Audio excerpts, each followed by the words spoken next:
on our, gosh, I don't know, what is this, the 9th or 10th Women of Wine Country show we've done this year? Well, actually this year it's only the 2nd, but I keep forgetting.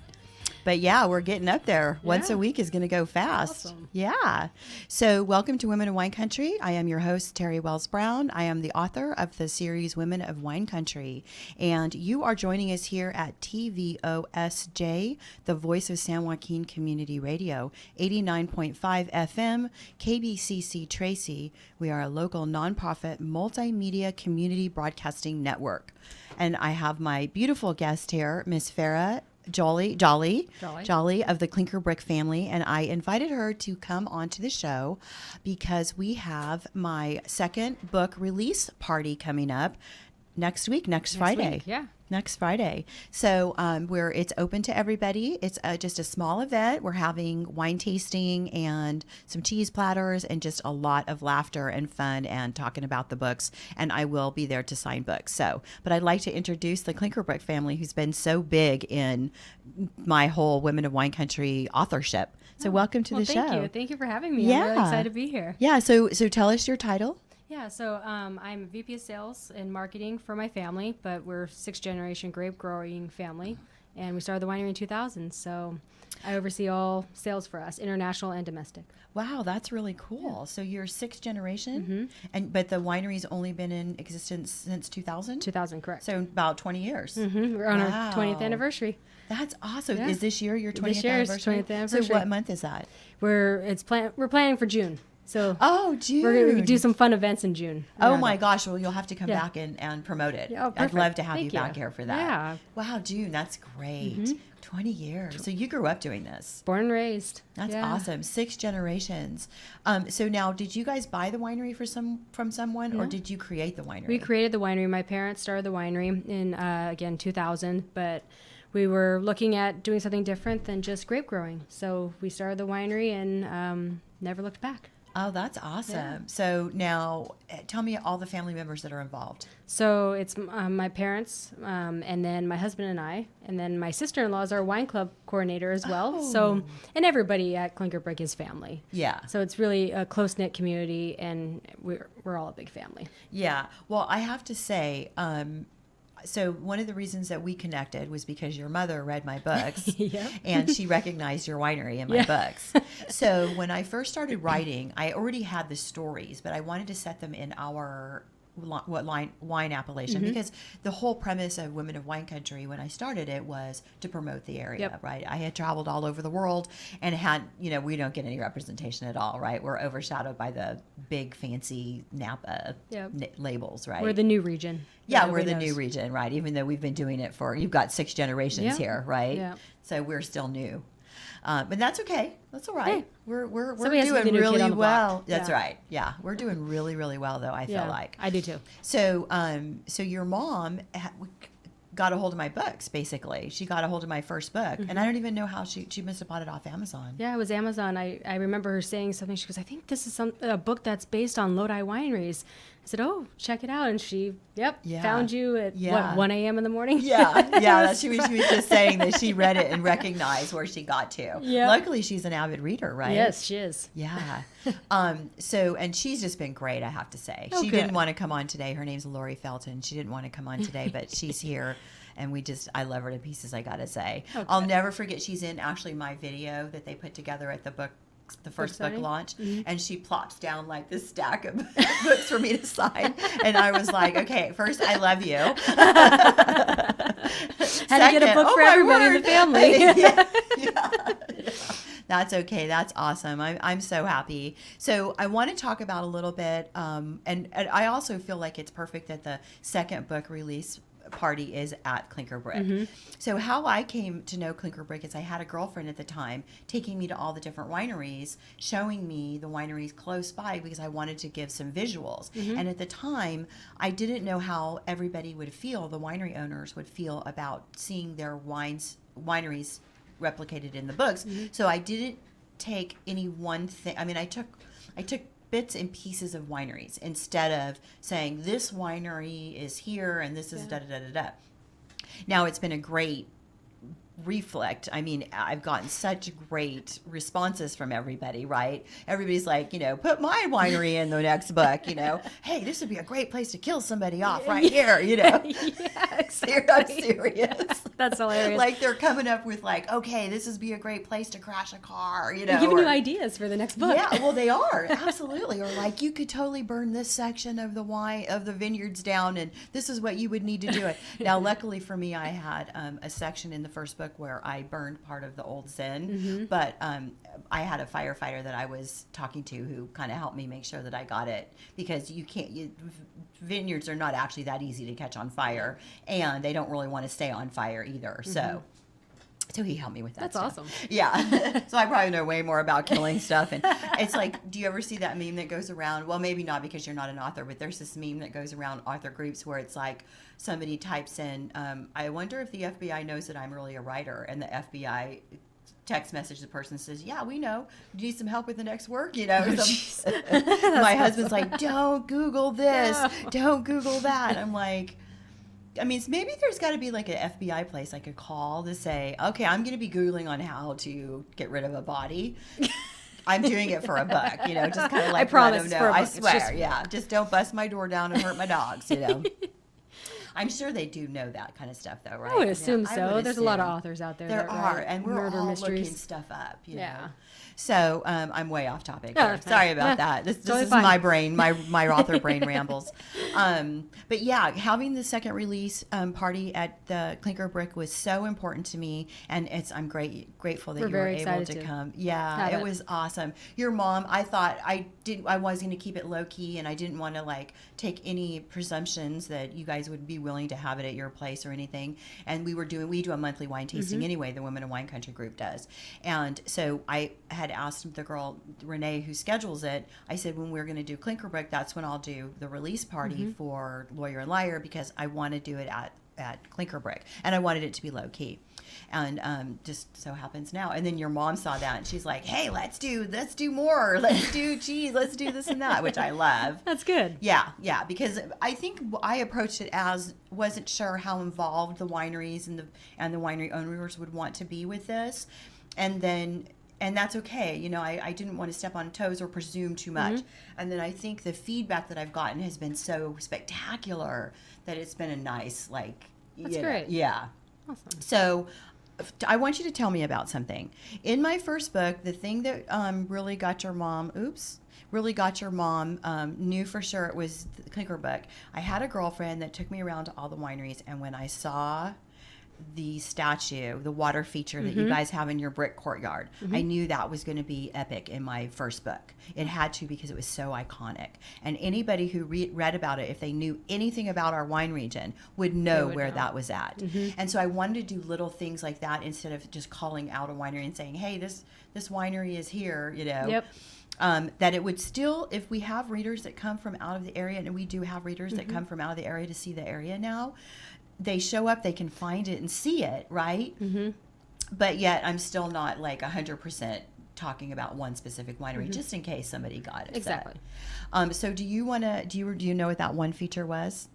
The great our bronze sculpture in the So do you have the story about that? I do. Yeah. So it's really really neat story. So we a sculptor that's local. Well, he passed away a couple years ago. Roland Cheney. He's the one that actually did the bronze sculpture at the Lodi bus station. Oh, okay. And then also the one that's downtown Lodi that has the woman and man with the grape. He did that sculpture. And there's one in Tracy as well that he did. It's the largest one is in Tracy. And he did some jobs at Mickey Grove Zoo as well. So his art's everywhere around here. Okay. So he was a local sculptor, and he was a good friend of ours. And for the longest time, my dad wanted to do a sculpture, but they're bronze sculptures, they're really expensive. So we really had to wait to the right time to do one. And he said, I really want to make an old vine for you. So after 7 years of asking us, my dad said, okay. And so we went out to one of the vineyards and actually dug down and got one of our old vines up, and it was cast into a bronze sculpture. And it's iconic because Lodi is known for old vines of Findelis. It's an old vines inn. And it's just beautiful. We're the only winery that has one of his sculptures. Oh. And it weighs 500 pounds. Yeah. It's super heavy, but it's beautiful. It's already changing its color. And then with the bricks all around, it's just that beautiful. Stunning. It is stunning. How long has it been there? It has been there for 5 years now. Okay. So I probably went and saw it before I had my surgery. It was 2017 when I went and saw it. Yeah. So it was already going then. And it was like off season when I went there too. I'm not even sure that the water was running. Sometimes it gets a little clogged. Oh, okay. Well, it was really off season, and it was like maybe autumn. I don't know. Oh, maybe we had the water off too. It could have been, but there was nobody there. I mean, it was just barely, like, it was just me and my girlfriend who took me out there, and but it was so stunning. I literally sat and stared at it for a while, and I was just looked at the brick around and how you guys had set the courtyard, and it was like the story just flooded to me. It was such an amazing. It was the first connection I had. Like, I'm like, this is it. Like, this is going to really work. And can you tell us a little bit about the Klinker brick and all of that? Because I specifically called that out You too. called that out too in the book. So Klinker bricks are overfired bricks from the 1920s, 1930s. And my house and my parents' house, which is right next to the tasting room, were built out of Klinker bricks. And it was a way of tying in the family with being different, not just having our last name on the label. And it really brought this really neat, unique style to our winery, and we had access to a lot of bricks. My father-in-law is a demolition, in demolition, so he has access to bricks, and it's great. That whole courtyard is actually all reclaimed bricks from the tire company off of Highway 12. Oh my gosh, that's so we amazing. reused everything, and you can't get Klinker bricks anymore because they were at the bottom of the kiln before kilns were electric.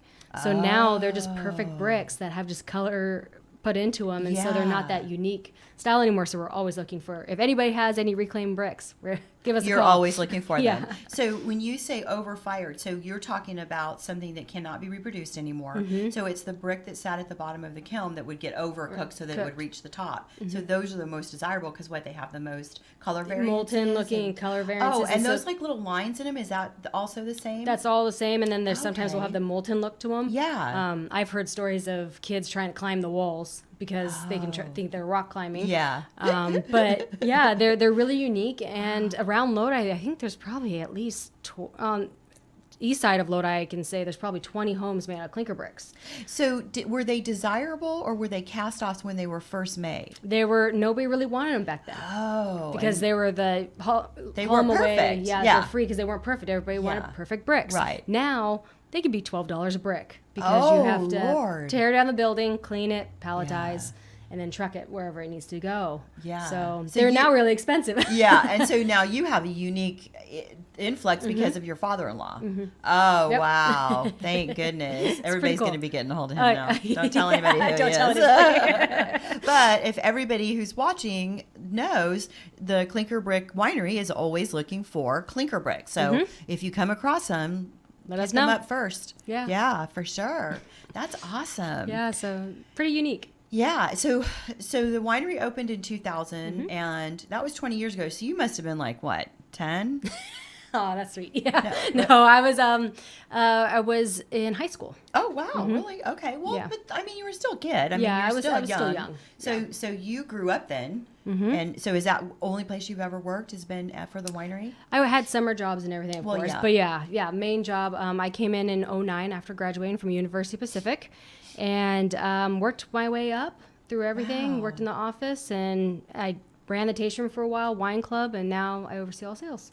Wow. So it's been fun to kind of change and And well, this is your grow up in legacy. it. I mean, this is your family. Yep. That's awesome. What a blessing. And that's one of the things that I really like.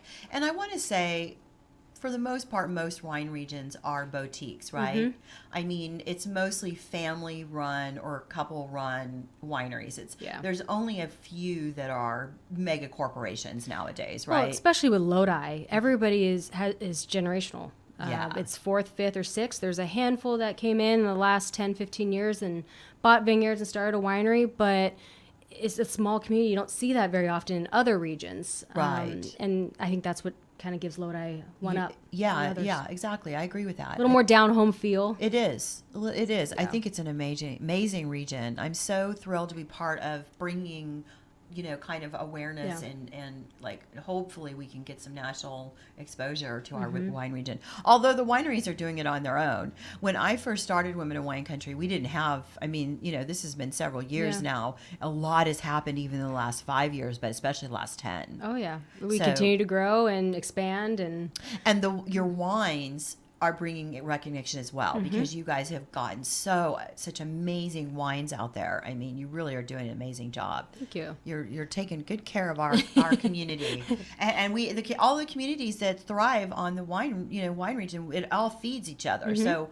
the wineries don't do well. There's no money in the communities. It's the contractors and all of the businesses that. The tourism drives. Well, I had Joanne Mounce on. I don't know if it was last week, I think, and she was talking about that. I said, "Where do you see Lodi in the next?" And when we say Lodi, we mean the whole area, right? In the next 5 to 10 years, and she said she really thinks it's going to be a destination spot. I fully agree. Our attraction in the taste room has gone up every year, and the tourism is doing great. There's more hotels coming in, more restaurants. Yeah, exactly. I think we're going to, in the next 5 years, to be a big boom. Oh, wow. It's next 5 years. I love hearing that. Because that's just a good thing. We're a construction company, right? Yeah.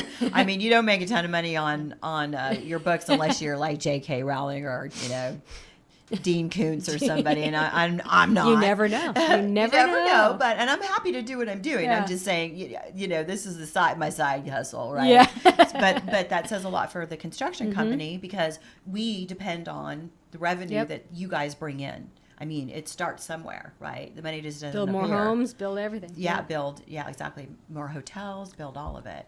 So let's talk about your wines a little bit. You want to? Yeah, so I brought 2 wines.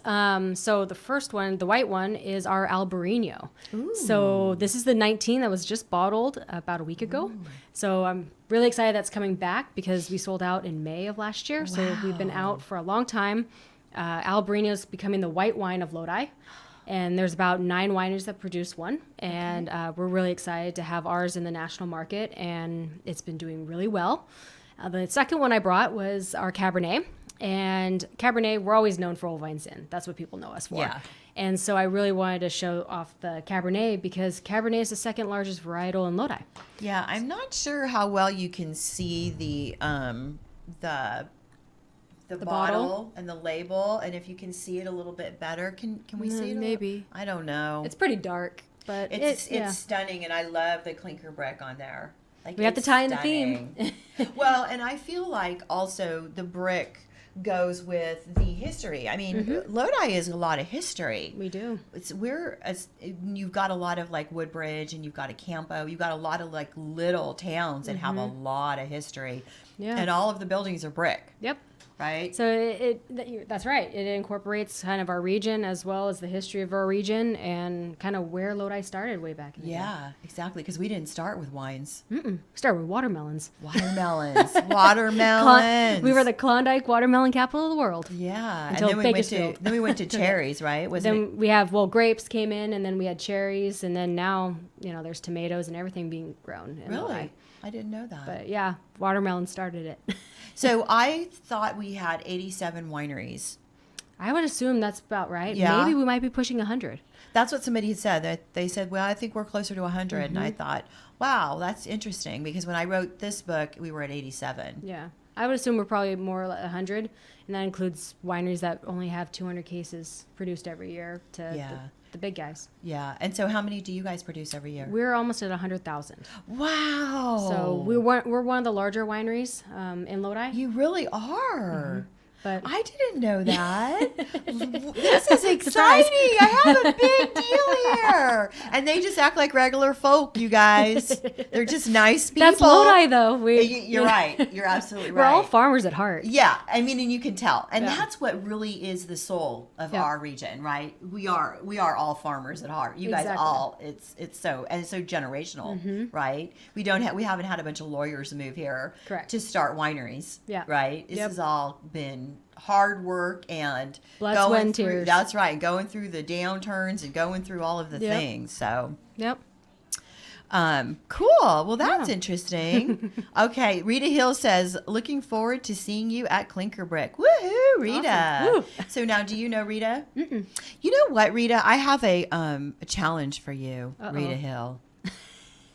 Rita Hill will be on next week, I think. Next week with the Women in Music. She's a photographer. And Rita did all of my like a steampunk photo. She does all my author pictures, all of that, the little iconic one I have.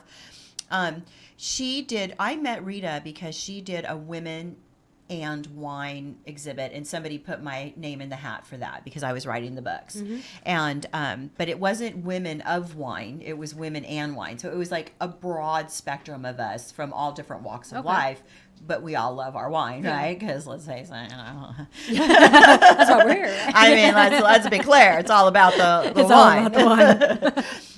But I am going to challenge Rita to, and I want to help be part of this, to do a whole photo shoot of women in wine. Oh.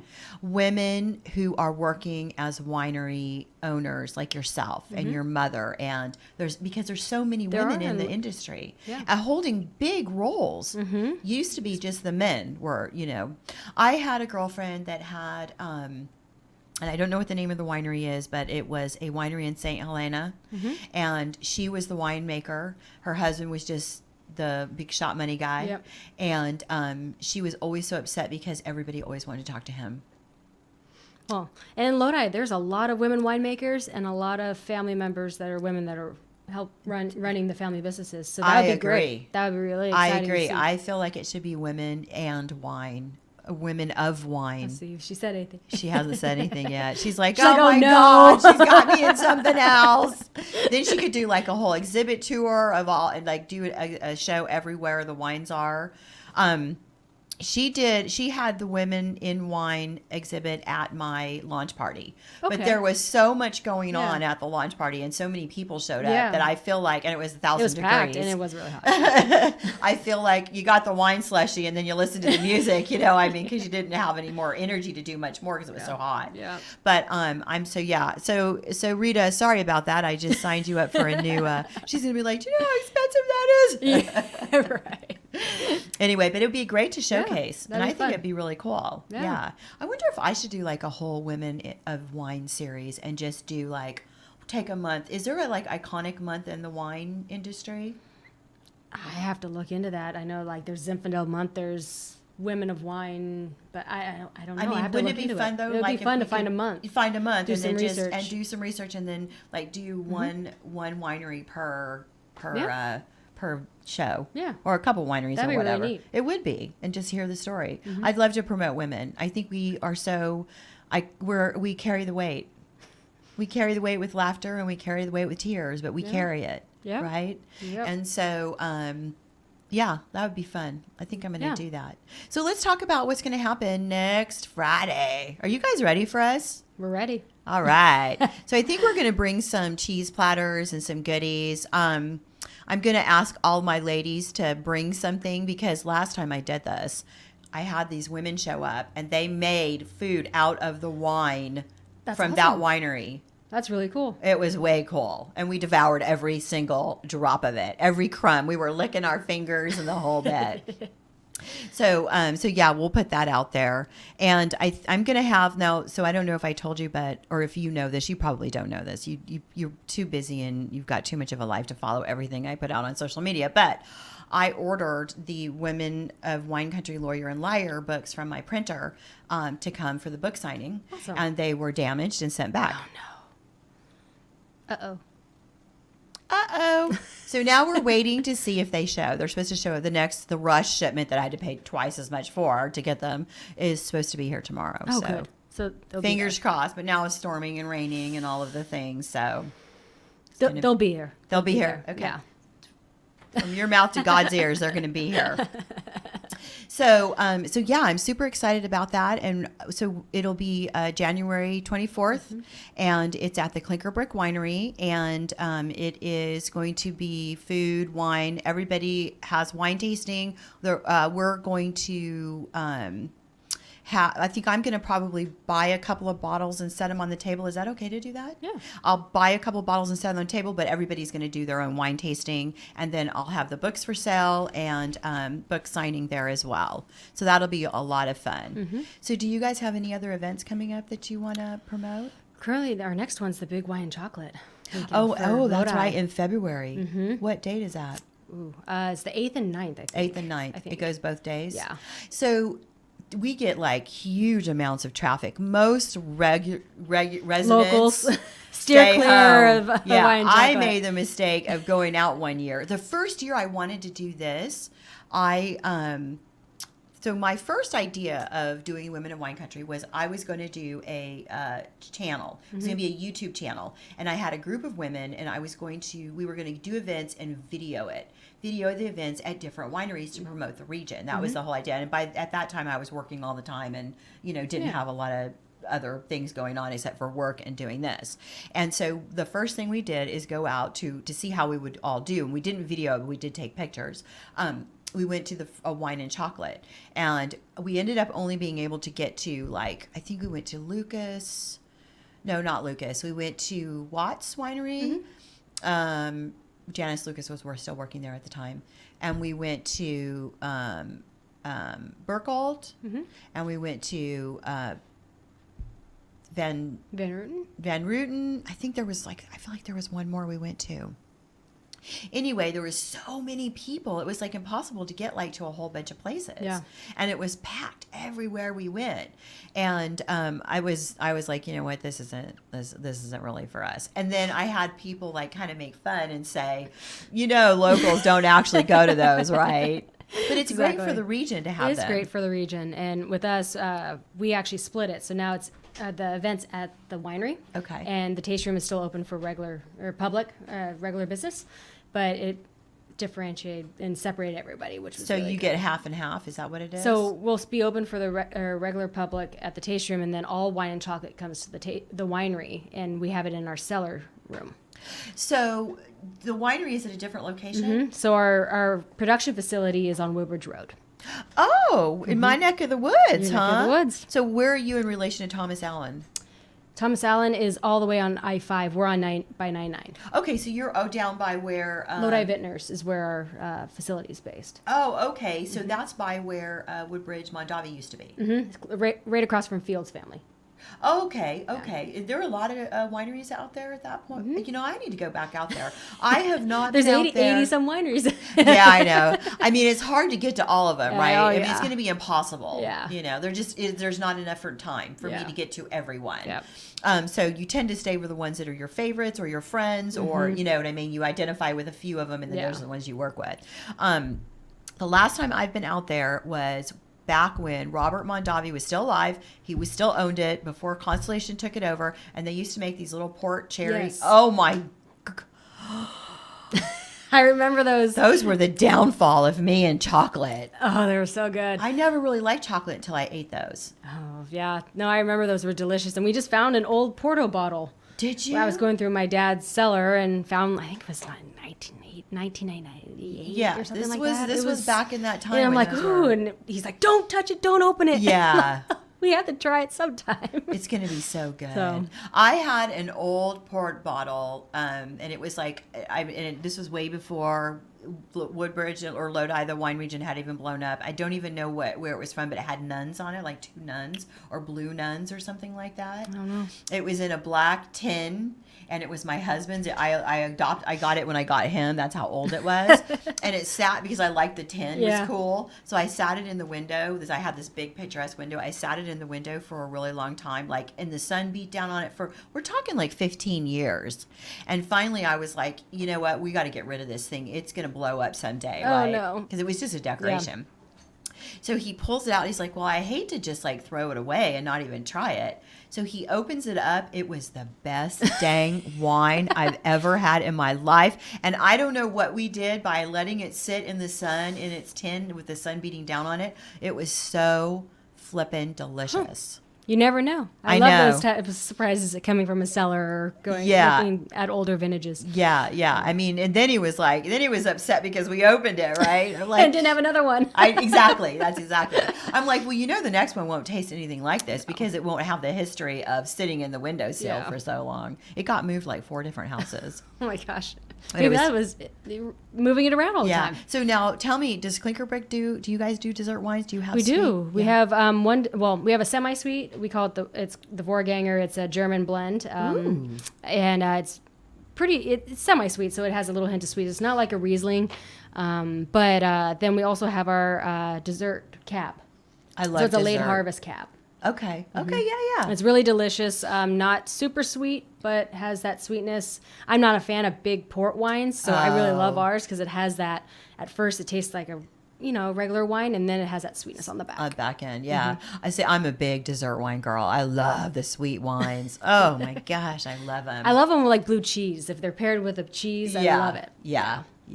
I have to be really careful how much I drink now because old age, right? So I like to get the biggest bang for my buck, and the dessert wines give me that. But it's also one of the reasons why I'm so devoted to wine tasting, because in wine tasting, they let you spit it out, and it's very ladylike. Yeah. You try to do that at a beer brewery, and I'm telling you, they kick you out. Oh, yeah. Try doing it at a whiskey tasting. Ooh, yeah. Yeah, nobody's happy with you. Yeah, no. So wine is my thing. I'm sticking with wine. There you go. Nobody gets mad at me. Nope, if you have to spit it out, or you can drink it all. Yeah. Yeah. So, why don't you? One thing I have done with my research is I learned that, and I think we're okay. One thing I did learn with my research is that our wine is pretty eclectic in terms of the types of grapes that we have. I mean, we're known for our old Zin. Now, Zinfandel, where did that come from? So Zinfandel was born in Croatia. That's what, yeah. But then, like, Primitivo is the cousin, and that's an Italian varietal. And so there's a lot of wineries in Loyola that have Primitivo and Zinfandel, and they are a little different from each other, which is really neat. But Croatia is where Zinfandel. Yeah, that's what. And then so I looked up Russian wine because my second book, she is an attorney who does. She negotiates wine and grape contracts worldwide, but she stays away from Russia and she stays away from Croatia because it's so, like, if you do any research at all in their wine industry, it's very, very different, very Russian and Croatian. You know what our stereotypical thoughts about that are is true in that industry, and I don't know if that's true for all their industries, but they're a little bit gangster. It's tough to break it into it. At least that's what my research has shown. Yeah. And so I kind of commented a little bit on that in the second book. So there's a little bit more like history, or a little bit more like realism in the second book in terms of, that kind of conflict, because it added to the storyline. So you haven't read the second book yet? I haven't read the second book yet. I think your mom's read it. My mom's in the middle of it. Oh, is she? Yeah. And then she's probably read it. I don't know. And I'm getting ready for the third book to come out. But what I did find out was that we also have Italian grapes here. We have French grapes here. We have German grapes here. So we're pretty diverse. Portuguese. Yeah. Spanish. We have some Spanish grapes here. So what do you guys primarily focus on? And we're mostly known for Zinfandel, but we're getting a little more eclectic. We have we produce a Grenache Blanc. We have the Albarino. Now, where's the Grenache Blanc from? Grenache Blanc is from the west side of Lodi. Okay, but I mean, what's the history? What are the grapes? So Ripken family. Because none of the grapes were naturally here, right? They came from some other region. Correct. Yeah. So with the Grenache Blanc, we actually source from Ripken. And where's Ripken? Ripken family vineyards on the west side. But what I'm saying is, what appellation did they originally? Appellation. Where they came from. Yes. So there's Grenache Blanca, which is Spanish, and then there's Grenache Blanc, which is French. Oh, okay. So nice. we took on the French. Fancy. You guys took the French. Yeah. Okay, good. Yeah. But it's really neat because there are some varietals that they're in France, they're in Spain. There's a combination. So it's but now, will they stay the same though? Because the different regions give them different styles. Yeah. So that's pretty cool. Yeah. But you guys chose to go with the French. French. Yeah. And so, can you tell us a little bit about why you went with the French over the? Well, it also depends. I think I don't know the full. Now you're getting geeky with me. But if you don't know, I think okay. there has to be a little bit of a different strain or it's a hybrid. Okay. But they're somehow related, but there's a little bit of a difference. And so one's Grenache Blanca and one's Grenache. But I could be wrong on that. Okay. Because the same thing with Syrah here is Shiraz in Australia. They're the same grape. Oh, they are? Yeah. But Petite Syrah is different than Syrah.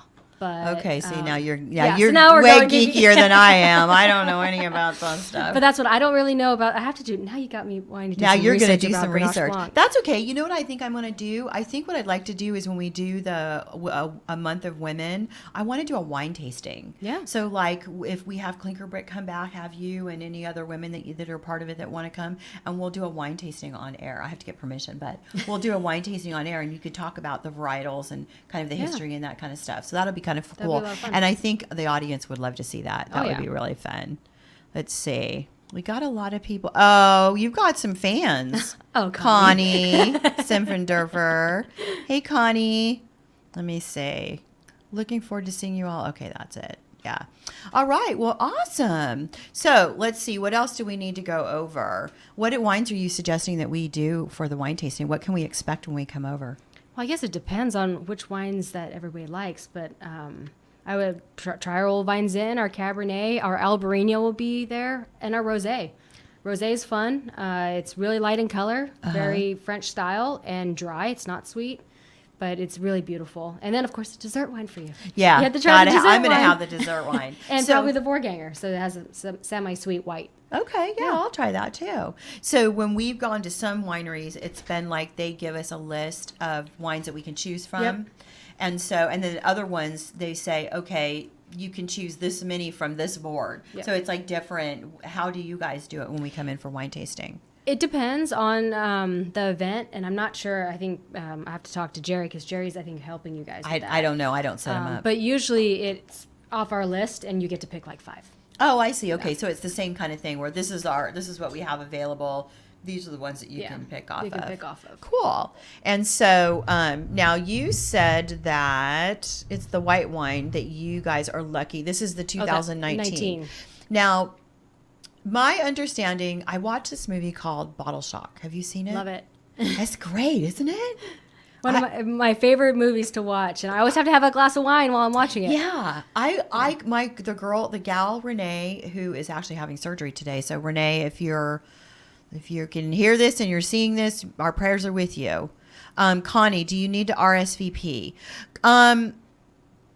You don't, but Connie, if you could go on to the Women of Wine Country book signing that I have in the Women of Wine Country group, and just let us know you're going to be there. That's all we really need to know. The winery, it's nice to let the winery have a good guess on how many people are coming. So if you think you might want to come, do that. And I would love to see you, girl. I'd love to give you a hug.